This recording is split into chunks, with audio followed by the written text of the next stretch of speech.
एक पाकिस्तानी क्रिकेटर मोहम्मद रिजवान, जिसने भारतीयों की नींदें हराम कर रखी हैं। उन्हें हर जगह रिजवान ही नजर आता है, यहाँ तक कि सपनों में भी। अरे तभी तो हाथ मुंह धोकर रिजवान के पीछे पड़ गए हैं। कभी रिजवान की ट्वीट से मसला, कभी उसके ग्राउंड में नमाज पढ़ने से तकलीफ, कभी उसके खिलाफ मजहबी नारेबाजी। I mean what's wrong with India? इतनी नफरत, अगर इतना ही मसला था, बल्कि इतनी तकलीफ थी, तो फिर बुलाते ही ना पाकिस्तान को वर्ल्ड कप खेलने। कह देते कि मत आओ खेलने। यूं बात बात पर ड्रामे तो ना करते, कह देते कि हमें खेल नहीं सियासत करनी है। अपना मंजन बेचने के लिए जेंटलमैन गेम को यूं दागदार तो ना करते। व्यूअर्स, ये तो हम सब जानते हैं, बल्कि पूरी दुनिया जानती है कि रिजवान जितनी जी जान से क्रिकेट खेलते हैं, उतनी ही जी जान से नमाज रोजे की पाबंदी भी करते हैं। एक बार नहीं, दो बार नहीं, बल्कि कई बार ऐसा हो चुका कि मैच के दौरान जब भी वक्फा आया, रिजवान अगर ग्राउंड में मौजूद हो और नमाज का वक्त हो तो वो फौरी तौर पर नमाज अदा करते हैं। यही उन्होंने हैदराबाद में नीदरलैंड के खिलाफ मैच में भी किया।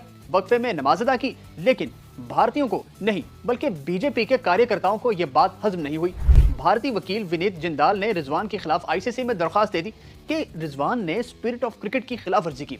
अच्छा, अगर जनाब को इस चीज पर एतराज है ना, तो फिर ग्राउंड में होने वाली हर किस्म की मजहबी हरकत के खिलाफ दरख्वास्त दें। कोई भारतीय बल्लेबाज अच्छी इनिंग खेलकर या अच्छी बॉलिंग करके आसमान की तरफ देखकर भगवान का शुक्र अदा न करे। कोई भी खिलाड़ी अपना खेल शुरू करने से पहले यूं क्रॉस ना बनाए, क्योंकि इससे भी मजहब का प्रचार होता है। अच्छा, यहाँ विनीत जिंदाल से मेरा एक सवाल है कि जब रिजवान भारत के खिलाफ मैच में आउट होकर पवेलियन लौट कर जा रहे थे, तब वहां कौन सी स्पिरिट ऑफ क्रिकेट का मुजाहरा हुआ? स्टेडियम में मौजूद शायकीन ने रिजवान के जाने पर जय श्री राम के नारे लगाए। भारतीयों की इस शर्मनाक हरकत पर क्या कहेंगे?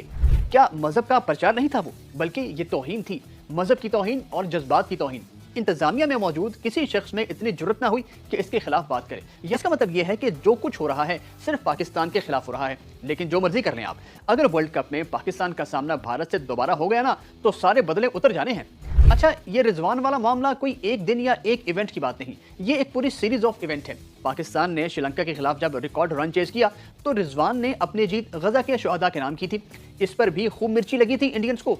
तब भी ये लोग आईसीसी तक गए थे कि ये गेम रूल्स के खिलाफ है, लेकिन उन्हें मुंह की खानी पड़ी थी। रिजवान की इस ट्वीट की जलन तो इसराइल तक पहुंची है। 14 अक्टूबर को जब भारत ने पाकिस्तान को मैच हराया, तो इसराइली फॉरेन मिनिस्ट्री की जानिब से न सिर्फ भारत को जीत पर मुबारकबाद दी गई, बल्कि ये भी कहा गया कि अच्छा हुआ पाकिस्तान मैच नहीं जीता, वरना वो अपनी जीत हमास के नाम कर देते।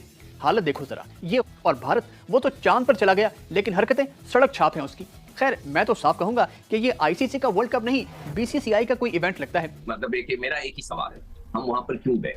मैं आपको अपने क्लिप्स भिजवा सकता हूँ, कह के मैंने कहा मैं तो अपनी हुकूमत पाकिस्तान से भी गिला करूंगा, शिकायत करूंगा। पीसीबी को तो छोड़ देना, पीसीबी तो वो है कि जी मुझे कुर्सी चाहिए, मुझे इंडिया जाना है, मुझे नहीं पता आपको, वो तो पीसीबी का काम है। मगर हुकूमत पाकिस्तान को पता नहीं था क्या ये वर्ल्ड कप अचानक हुआ? ये वर्ल्ड कप पिछले 2-3 सालों से इसकी तैयारी हो रही थी। सबको पता था हम भारत जा रहे हैं, सबको पता था कि हम अहमदाबाद जा रहे हैं, सबको पता था कि वहां का क्राउड हॉस्टाइल है, सबको पता था कि भारत पाकिस्तान नहीं आएगा। मगर हमने अपने आप को डिग्रेड कर दिया।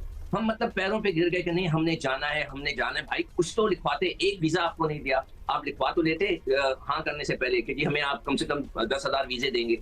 पता नहीं क्या पॉलिटिक्स है ये, कौन सी पॉलिटिक्स है कि जिसके अंदर आप गिरे जा रहे हैं, गिरे जा रहे हैं, गिरे जा रहे हैं। अब तो कुछ नहीं हो सकता। ये रिएक्शन का तो सबको पता था, कम से कम आप ये तो अड़ जाते हैं कि हम अहमदाबाद में नहीं खेलेंगे। पता नहीं क्या हुआ। मैं सिर्फ, मेरा सवाल ये है कि हमने अपने आप को डिग्रेड किया, क्यों किया? हमारी हुकूमत से मैं पूछना चाहता हूँ, उस जमाने कुछ तो अपनी भी लाज रख लेते। यही बात कि हम अपने सहाफियों के लिए या अपने 5,000 से 10,000 भी मैं कहता हूँ ज्यादा, हम ये लगे कि आईसीसी इवेंट है, जो कि कहीं नहीं लग रहा था। अब्दुल्ला, कल अगर उस जगह पे अहमदाबाद में हमारे 10,000 लोग भी होते, 1,30,000 का क्राउड था, उन बेचारे 10,000 का तो कीमा बन जाता अगर वो नारे लगाते। तो ऐसा नहीं होता। आपको अपने आप देखें क्या होता अगर हम आईसीसी के टूर्नामेंट में हुकूमत पाकिस्तान मना करती, पैसे ही कम मिलते ना, और क्या होता? आप क्या समझते हैं कि वो अगली दफा आएंगे चैंपियंस ट्रॉफी में पाकिस्तान? कभी भी नहीं। हम भी यहाँ Pakistani, I am feeling insulted कि वहां पे इस किस्म की हरकतें हुई हमारे साथ अहमदाबाद में। यार कम से कम अहमदाबाद का मैच ही हटवा देते हैदराबाद वालों को। मगर यार हमें ये सारी चीजें नहीं पता थी।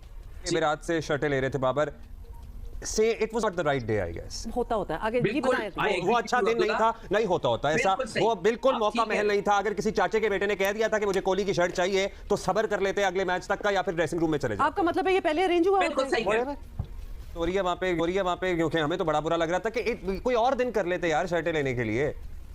मोहम्मद रिजवान मुझे मुश्किल में जो है वो फंसते नजर आ रहे हैं। देखिए, आपको पता है कि इंडिया ने पाकिस्तान को हराया और जो शेमफुल डिफीट हमें हुई है लेकिन अब बात ये हुई है कि आपको पता है कि ज़ैनब अब्बास कि कुछ ट्वीट्स निकली थी, फिर जैनब अब्बास पे केस किया गया। जब जैनब अब्बास को पता चला तो जैनब जो है वो इंडिया से दुबई रवाना हो गई। अब बात मोहम्मद रिजवान पे आ गई है कि मोहम्मद रिजवान ने पाकिस्तान और श्रीलंका वाला जो मैच था, उधर मोहम्मद रिजवान ने नमाज पढ़ी थी। मोहम्मद रिजवान के ऊपर हैवी किस्म का केस किया है। लाइक जो जैनब अब्बास पे केस किया गया था वो इतना बुरा मतलब बड़ा नहीं था, लेकिन जो मोहम्मद रिजवान के ऊपर केस किया गया वो बहुत बड़ा है। और ये पाकिस्तान में उठ रही है कि हमने वर्ल्ड कप नहीं खेलना, पाकिस्तान टीम को वापस बुलाओ।